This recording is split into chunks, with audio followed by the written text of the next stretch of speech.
Hello friends, आज हम discuss करने जा रहे हैं क्वांटम मैकेनिक्स का लेक्चर नंबर 3। इसमें हम डिस्कस करेंगे wave nature of matter and इसका फर्स्ट जो टॉपिक है वो रहेगा डी ब्रोगली हाइपोथेसिस। इसके लास्ट लेक्चर में हमने डिस्कस किया था फोटो इलेक्ट्रिक इफेक्ट और कॉम्पटन इफेक्ट। चलिए दोस्तों, स्टार्ट करते हैं हम इस लेक्चर को। सबसे पहले यहाँ पे देखिए क्लासिकल मैकेनिक्स के अकॉर्डिंग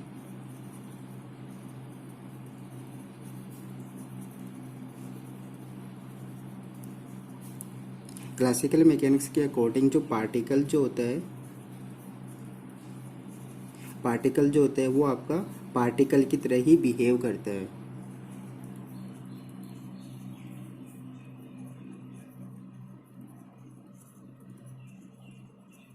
ओके, यहाँ पे देखिए कि क्लासिकल मैकेनिक्स के अकॉर्डिंग पार्टिकल जो होगा वो आपका पार्टिकल की तरह ही बिहेव करेगा। ओके, और आपका जो वेव जो होगा वो आपका वेव की तरह ही बिहेव करेगा। ओके, क्लासिकल मैकेनिक्स के अकॉर्डिंग पार्टिकल की तरह बिहेव करेगा और वेव जो होगा वो वेव की तरह ही बिहेव करेगा। लेकिन यहाँ पे देखिए कि क्वांटम मैकेनिक्स के अकॉर्डिंग क्या होगा कि यदि आपका मूविंग पार्टिकल है,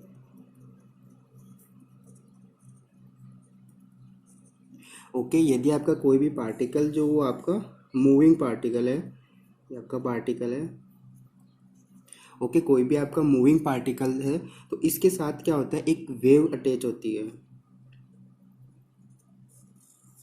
ओके, तो यहाँ पे देखिए कि आपका कोई यदि मूविंग पार्टिकल है तो वो पार्टिकल के साथ साथ में क्या होगा, उसके साथ में एक वेव भी अटैच होगी, वो एक वेव की तरह भी बिहेव करेगा। और इस वेव की जो वेवलेंथ होगी,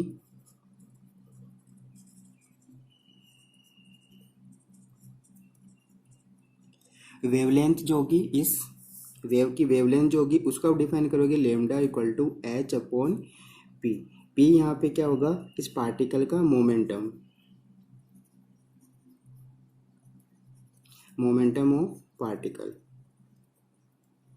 जिसको आप डिफाइन करोगे P equal to M V. M क्या है यहाँ पे, एम इस पार्टिकल का मास है।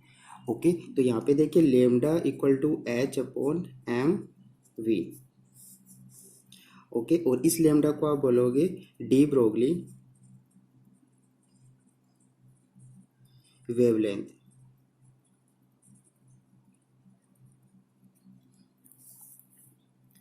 ओके, और इस पूरे कॉन्सेप्ट को हम बोलते हैं डी ब्रोगली हाइपोथेसिस। तो यहाँ पे देखिए कि डी ब्रोगली हाइपोथेसिस के अकॉर्डिंग क्या होगा कि कोई भी आपका मूविंग पार्टिकल होगा उसके साथ एक वेव अटैच होती है और उस वेव की वेवलेंथ जो होती है उसको आप डिफाइन करते हो एच अपॉन पी से, और इस पूरे कॉन्सेप्ट को हम बोलते हैं डी ब्रोगली हाइपोथेसिस।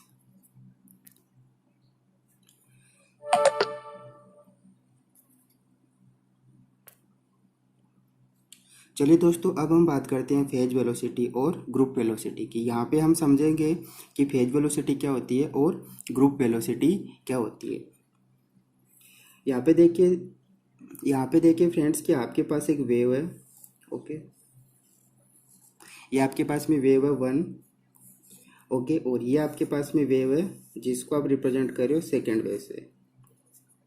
ओके, आपके पास में दो वेव है, वेव 1 एंड वेव 2। इसकी वेलोसिटी हम मान लेते हैं v1 है और इसकी वेलोसिटी जो है वो आपकी है v2। अब ये दोनों वेव क्या कर रही है, आपस में सुपर इम्पोज कर रही है, और सुपर इम्पोज करने के बाद में क्या होगा, इनका एम्पलीट्यूड जो होगा वो चेंज होगा।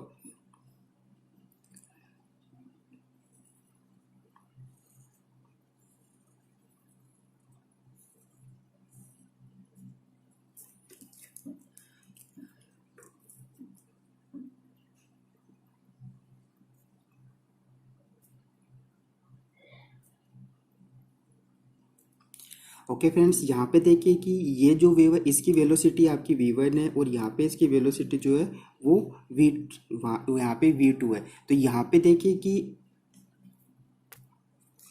देखिए फ्रेंड्स कि इनकी जो इंडिविजुअल वेलोसिटी है v1 और v2, इनको आप बोलोगे फेज वेलोसिटी।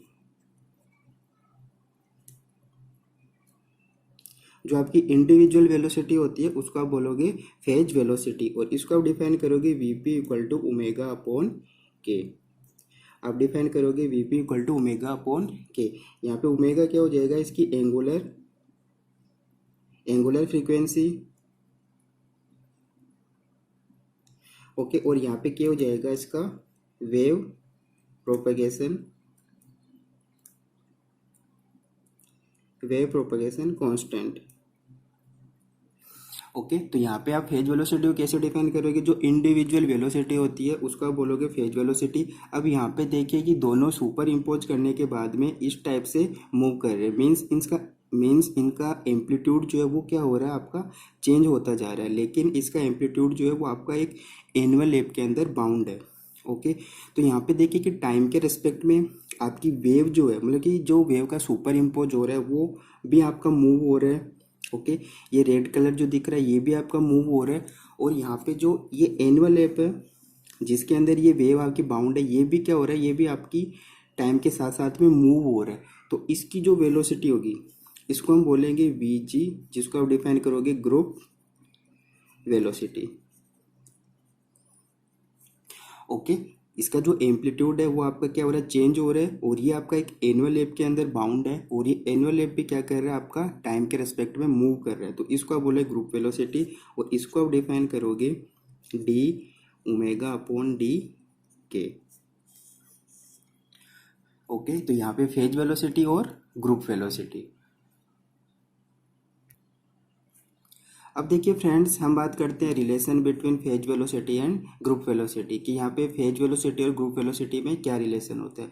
तो यहाँ पे देखो कि ग्रुप वेलोसिटी और फेज वेलोसिटी में ये आपका रिलेशन होता है, group velocity equal to F आपकी phase velocity minus lambda D V P upon D lambda. यहाँ पे देखिए लेमडा जो है वो वेवलेंथ है, वी जी जो आपकी ग्रुप वेलोसिटी है, वी पी जो आपका फेज वेलोसिटी है। अब देखो यहाँ पे हम डिफरेंट कंडीशंस की बात करते हैं, यहाँ पे हम डिफरेंट कंडीशंस की बात करते हैं। देखो फर्स्ट हम बात करते हैं कि आपकी D V P upon D lambda equal to zero. यहाँ पे देखिए कि फेज वेलोसिटी का लेमडा के रेस्पेक्ट में चेंज जो है वो आपका जीरो है। तो यहाँ पे देखिए क्या हो जाएगा, जब ये टर्म जीरो हो जाएगी तो आपकी group velocity equal two phase velocity, आपकी ग्रुप वेलोसिटी और फेज वेलोसिटी दोनों एक दूसरे के इक्वल है। तो इस कंडीशन को हम बोलेंगे नॉन डिस्पर्सिव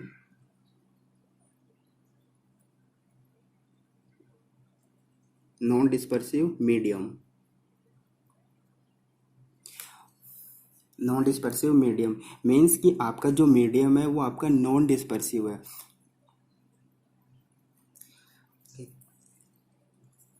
अब देखिए हम सेकेंड कंडीशन की बात करते हैं कि आपका फेज वेलोसिटी में चेंज जो है, लेमडा के रिस्पेक्ट में चेंज जो है वो आपका पॉजिटिव चेंज है।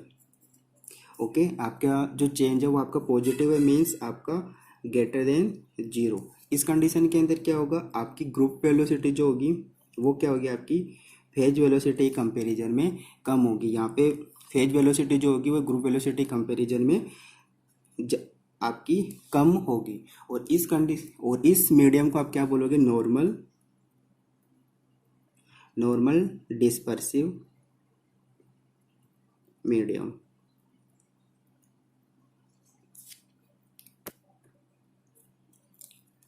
यहाँ पे देखिए हम थर्ड कंडीशन की बात करते हैं, जब आपका फेज वेलोसिटी में चेंज जो है लेमडा के रेस्पेक्ट में वो आपका क्या है, नेगेटिव है, मीन्स लेस देन जीरो। इस कंडीशन के में क्या होगा, आपका ग्रुप वेलोसिटी जो होगी वो आपकी फेज वेलोसिटी कंपैरिजन में ज़्यादा होगी, और इस मीडियम को आप क्या बोलोगे, इसको बोलेंगे हम एनोमोलियस डिस्पर्सिव मीडियम।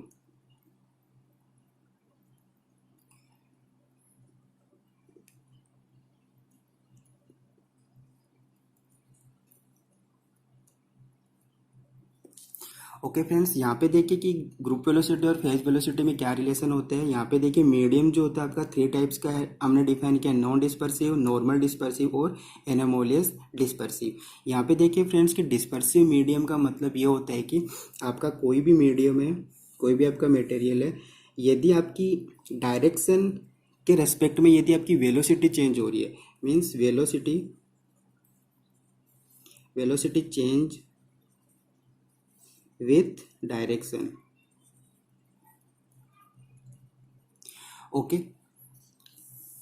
यहाँ पे देखो velocity change with direction means आपकी इस डायरेक्शन में वेलोसिटी v1 है, इस डायरेक्शन में वेलोसिटी आपकी v2 है, इस डायरेक्शन में वेलोसिटी आपकी v3 है। तो ऐसे मीडियम को हम क्या बोलेंगे, ऐसे मीडियम को हम बोलेंगे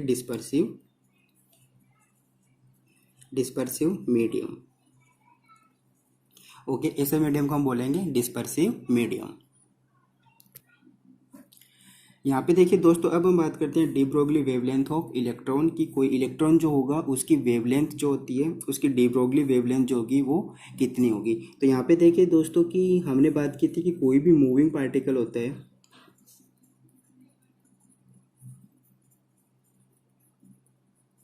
ओके, यहाँ पे कोई भी मूविंग पार्टिकल है तो उसके साथ में एक वेव अटैच होती है जिसको हम बोलते हैं डी ब्रोगली हाइपोथेसिस, और उसकी वेवलेंथ लेमडा जो होती है उसको हम डिफाइन करते हैं एच अपॉन पी। ओके, या फिर हम इसको लिख सकते हैं H upon M V. Okay, यहाँ पे देखिए कि कोई भी हम यहाँ पे ले लेते हैं पार्टिकल जो वो आपका इलेक्ट्रॉन है। ओके, आपका इलेक्ट्रॉन है, और यहाँ पे देखिए कि इलेक्ट्रॉन की एनर्जी जो होती है, काइनेटिक एनर्जी जो होगी मूविंग पार्टिकल की, वो होती है E equal to half M V square. Okay, अब यहाँ पे देखिए कि इसको आप और क्या लिख सकते हो, यहाँ पे E equal to half M V square upon, आप इसको लिख सकते हो एम से हम इसको मल्टीपल कर देते हैं और डिवाइड कर देते हैं, आप इसको लिख सकते हो M square V square upon M. और यहाँ पे देखिए मोमेंटम पी जो होता है उसको आप लिख सकते हो यहाँ पे पी होता है आपका P equal to M V. तो यहाँ पे देखो ई जो होगा वो आपका हो जाएगा पी स्क्वायर अपॉन 2m, और यहाँ पे आप पी को लिख सकते हो P equal to root 2m E. Okay, तो किसी भी मूविंग पार्टिकल के लिए आपकी एनर्जी के फॉर्म में वेवलेंथ क्या हो जाएगी, lambda equal to H upon root 2m E. Okay, यहाँ पे हो जाएगा आपका एच अपॉन 2m ई। अब यहाँ पे देखिए कोई भी आपका एसिलरेटेड इलेक्ट्रॉन है,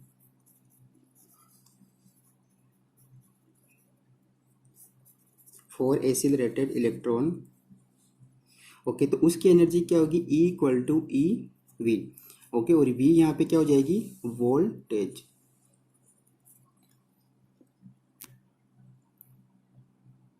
अब यहाँ पे देखिए कि लेमडा को आप कैसे डिफाइन करोगे, lambda equal to H upon root 2m, E की जगह यहाँ पे क्या आ जाएगा, ई वी।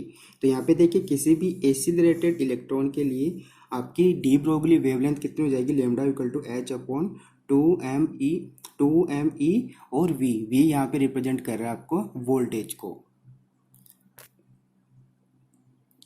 अब देखिए दोस्तों, आप इसको जब सोल्व करोगे, यहाँ पे एच और एम की वैल्यू जब पुट करोगे, यहाँ पे एम यहाँ पे इलेक्ट्रॉन का मास है, तो यहाँ पे लेमडा की जो वैल्यू होगी, इसकी वैल्यू पुट करने वो होगी आपकी 12.27 अपॉन रूट वी, और ये आपकी रहेगी आपकी एम एस टोन के अंदर।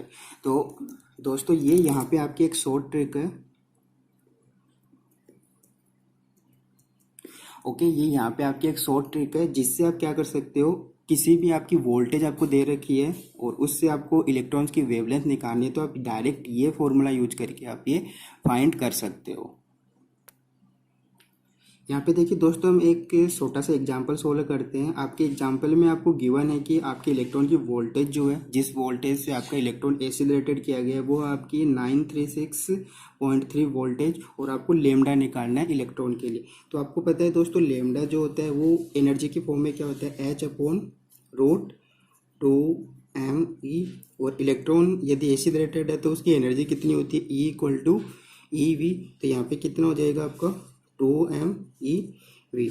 अब यहाँ पे देखिए कि मैंने आपको बताया था 12.27 अपॉन रूट वी, तो वी की जगह यहाँ पे क्या आ जाएगा 936.3। अब जब आप इसको सोल्व करोगे तो आपका आंसर आएगा 0.40 एमस्ट्रॉम।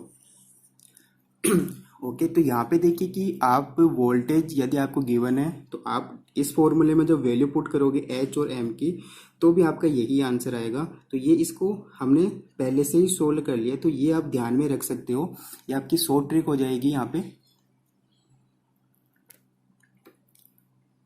चलिए दोस्तों, अब हम बात करते हैं D Broglie wavelength of photon. तो देखिए दोस्तों, यहाँ पे हमने इलेक्ट्रॉन की वेवलेंथ की बात की कि इलेक्ट्रॉन की वेवलेंथ हम कैसे निकालेंगे। ओके, और हमने शॉर्ट ट्रिक भी देखा, और अब देखिए हम बात करते हैं D Broglie wavelength of photon. तो यहाँ पे देखिए कोई भी आपका फोटोन जो होता है उसकी एनर्जी कितनी होती है, E equal to H nu, जो कि हमने क्वांटम मैकेनिक्स लेक्चर 1 में डिस्कस किया था कि किसी भी फोटोन की एनर्जी जो होती है वो होती है E equal to H nu, और न्यू को आप क्या लिख सकते हो, C अपॉन लेमडा। तो यहाँ पे एनर्जी E क्या कितना हो जाएगा इसका, एच C अपॉन लेमडा। तो यहाँ पे देखिए लेमडा हो जाएगा आपका lambda equal to H C upon E।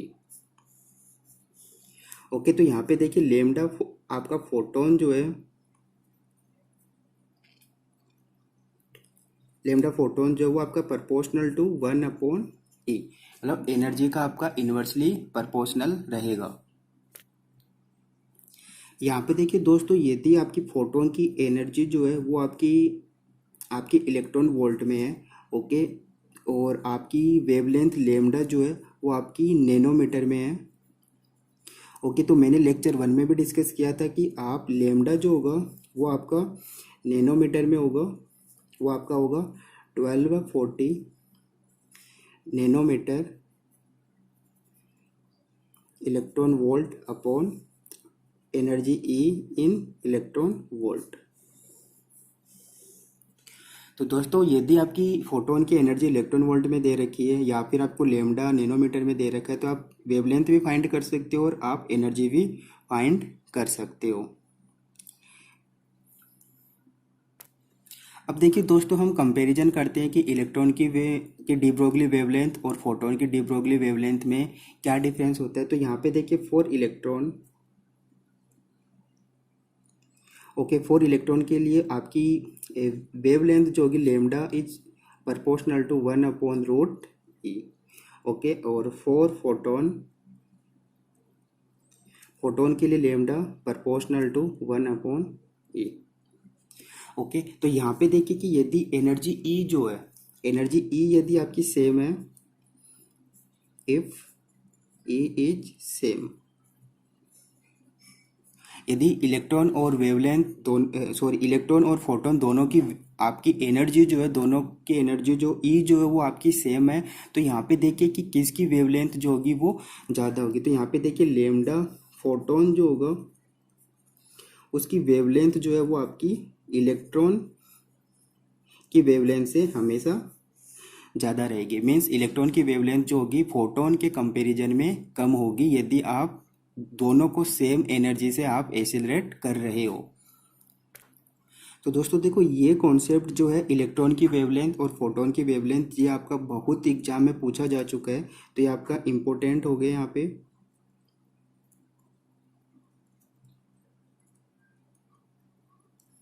यहाँ पे देखिए दोस्तों इस सेशन में मैंने आपको जो जो चीज़ें बताई वहाँ से आपको डायरेक्ट एग्जाम में क्वेश्चंस मिल सकते हैं, वो डायरेक्ट एग्जाम में क्वेश्चन आते हैं यहाँ पे। तो यहाँ पे इलेक्ट्रॉन की वेवलेंथ और फोटोन की वेवलेंथ आपकी एनर्जी के किस टाइप से प्रोपोर्शनल होती है, ये आपको एग्जाम में पूछा जा सकता है।